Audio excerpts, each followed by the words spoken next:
स्मिताचे reports आलेत.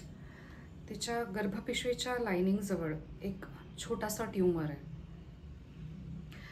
Tumour म्हणजे बारीक गाठ आहे, त्यामुळे तिला हा दुखण्याचा त्रास होतोय. नाही, पॅनिक होण्यासारखं काही नाही आहे. हे मेडिसिन्सने कंट्रोलेबल आहे. येस, त्याला ऑपरेशनची गरज पडेल, पण आत्ता 7व्या महिन्याची प्रेग्नन्सी असताना आम्ही कुठलंही ऑपरेशन रेकमेंड नाही करत.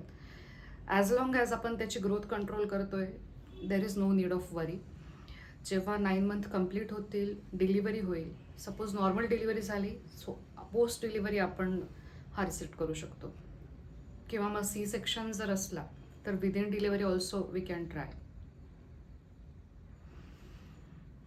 नाही, घाबरण्यासारखं काही कारण नाही आहे. पेन्स तिला थोडे दिवस होत राहतील, पण आपण पेन किलर्सने मॅनेज करू शकतो. नाही, काही काळजी करू नका. We will keep her under observation. मधून सोनोग्राफी होत राहील, त्यामुळे आपलं ऑब्झर्वेशन राहीलच. येस, मेडिसिन्स मी लिहून देते, त्याप्रमाणे सुरू करा.